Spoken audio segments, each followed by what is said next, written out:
Welcome to Tech Savvy. Today we are moving out of the tech world into a more general and a more realistic topic. That is how to clear an interview and get the job of your dreams. Now, for some people, the interview goes on pretty smoothly and they sail through those rounds. But the 80% of the people struggle in the interview. The reason why they struggle is either they're suffering from anxiety or nervousness, or in some cases, both. So, how do you clear an interview? How do we impress the interviewer? After all, that's the ultimate goal of an interview, right? You have to impress the interviewer so that he moves on with your further processes that are required to join the company. According to me, there is no fixed set of rules that you can use or that you can follow to impress the interviewer. It depends on company to company and interviewer to interviewer.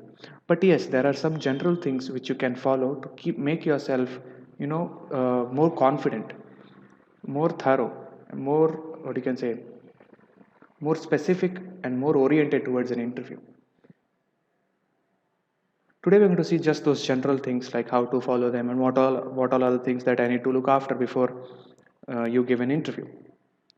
Remember, the interview both prepare. The interviewee and the interviewer both have to prepare for the interview, not only you or not only the interviewer. But it's more important for the interviewee rather than the interviewer. So, what are those general steps? What are those general steps? We'll see them in the next slide. Yes, the first point is bright and early. The first thing that you do to impress the interviewer is be on time. When I say be on time and be early are two different things. You cannot go in an office and sit 1 hour before the interview. That gives a very, very bad impression. He will think that like he has no work to do, that's why he has come here.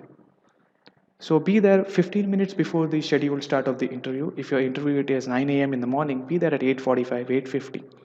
Be punctual and have a powerful and a charismatic presence when you go inside the office and meet the concerned person who sent you the interview call letter. Have a powerful presence. Give a handshake.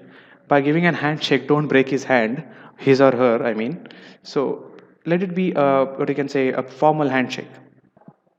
Do wear formals for the interview. It's very important. You have to wear formals. You cannot go in casuals because you're kickstarting your career. You have to wear formals. And when you wear shoes, you have to wear laced shoes. That is very important. Non-laced shoes are not considered to be formal. They are considered to be informal and casual.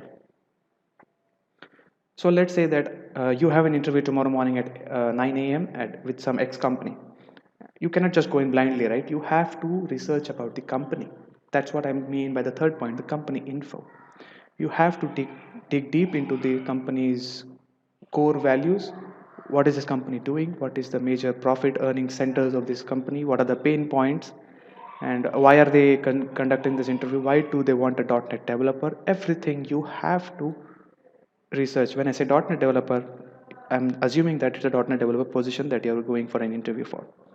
It can be any position. It can be a business analyst, it can be a developer, it can be a manager. Anybody, a fresher or a experienced people must follow these general steps to impress the interviewer. The fourth point that impacts the 90% of the interview is a power packed resume. Use an updated resume. Don't use an outdated resume that you used for the previous interview or the interview 10 interviews before this interview.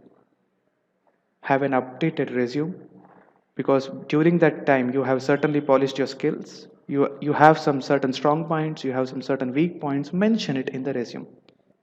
And also keep some surprises up your sleeve. Don't mention everything in the resume. Don't make it like an essay. So in this video, I'll be showing a demo format of a resume that how to build it. Okay. So the next point comes is confidence and don't bluff. These are two contradicting statements but are dependent on each other. When I mean confidence, confidence on what you have studied and what you know. And don't when you go for bluffing, okay? That's why I said don't bluff. When you go for bluffing, it becomes overconfidence. And overconfidence will always kill the interview for you. For example, I'm giving an interview for a Java developer. And he asked me, how are your developing skills? And I'm a fresher, okay? He asked me, how is my developing skills? I say they are phenomenally good. He gives me a scenario, the interviewer, I mean to say. He gives me a scenario. the scenario in which he also faced difficulties currently. Okay, currently he's facing the same kind of scenario and he's finding it tough to resolve it. And he gives me the same scenario because I said my developing skills are phenomenal. I say it's not possible. It's too hard. But then he will say that you only said right. Your developing skills are phenomenal. That's it. The interview is finished. You misguided the interview and you hit the axe on your own feet. So certain things you have to say the truth. So for example, some concepts you don't know. Say bluntly, sir, I don't know, or ma'am, I don't know. It's not going to impact the interview, and it's going to save you from going into the wrong direction. The next point comes answer the questions and no roundabouts. These 2 points are interrelated. Answer the question, you have been asked a question, you know the answer, you answer the question, and you're not going to go round and round about the same question. Either you know or you don't know. Just don't revolve around the same question. Okay? And the last step is obviously take the appointment letter. If you follow all these steps, all these general methods of impressing the interviewer, I'm pretty sure that 95% of the people will get the appointment letter. Now, these are the general steps. Now, in company to company, the rounds and the number of rounds and the type of rounds differ.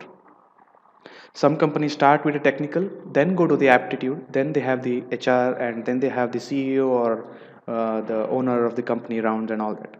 Some companies start with the aptitude. They want to, that's the major filtering criteria. For example, some big MNCs start with the aptitude because 500, 600 people apply for the interview and they come for the interview at the same time.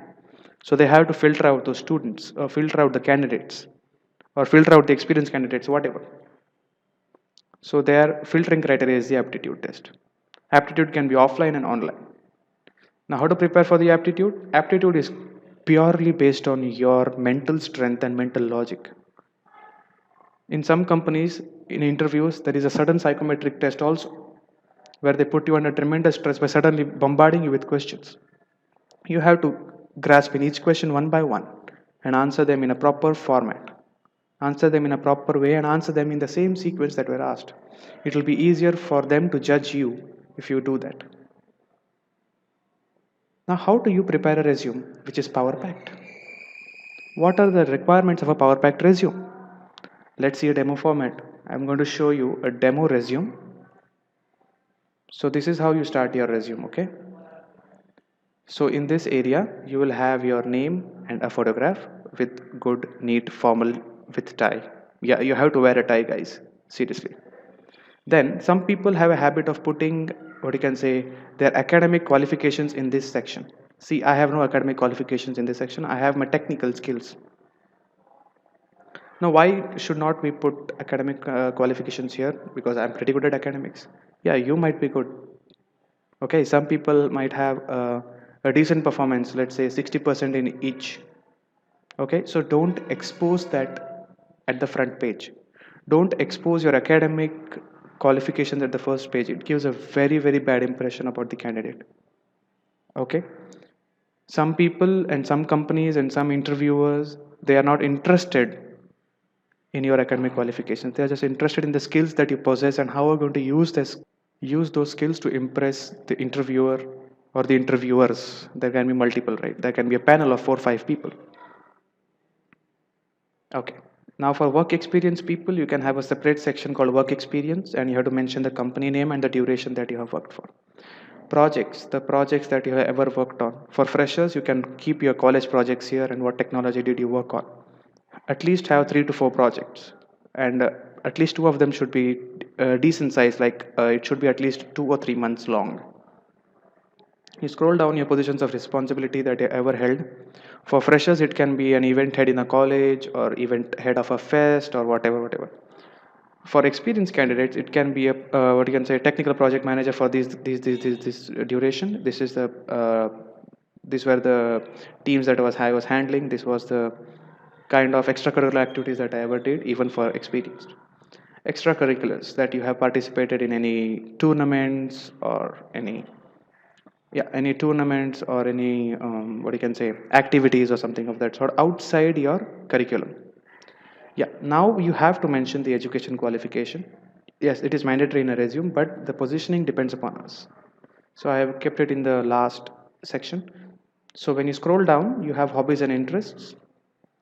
For me, the hobbies include photography, designing. For you, it might be listening to music, dancing, singing, drawing, or any other thing. Then the personal details, your gender, the languages that you know. It's good to know at least four languages. Okay, at least four, like English, Hindi, Marathi, Kannada, Telugu, Tamil, Gujarati, Bengali, any combination. But it's good to know at least four. Your email ID, please use your active email ID because they might be really interested at the end of the interview. If you're using a dual SIM mobile, please also mention your alternate contact number and your permanent address. Permanent address has to be your house address, okay? And if you bluff anywhere in this resume, it's going to be game over. So this is how you build a resume, and this will give a really powerful impact on the interviewer because I have used this resume in multiple interviews and I have got very good response. Okay, and I'm going to, if you want, I can circulate this resume with this video. Make sure that you build your resume in a very perfect manner. Use powerful English, powerful words, powerful sentences that describe you in one word in a very short manner so that the interviewer can just say glimpse through and then he will hire you and he will be really impressed. Once the interviewer is impressed, it is very important to keep him in that mode. If you switch his mode, it's doldrums for you. You're sailing in the wrong ship, bro. Yeah. So this is pretty much about how to clear an interview. The aptitude is based purely upon your logic and everything. So make sure that you go well prepared. Okay. And a very important suggestion to all the people who are deciding to go for an interview in the coming weeks. Do not study anything new a day before the interview. It's very important. You're going to overload your mind with the new thing that you don't know, and you will forget those things that you know very well. If it's a business analyst, learn about analysis. That's all. Don't go into business analysis if you're a fresher. If you're an experienced candidate, make sure that what you have learned in the company, you brush it up. The best way to do that is speak in front of the mirror. These are some general tips and tricks.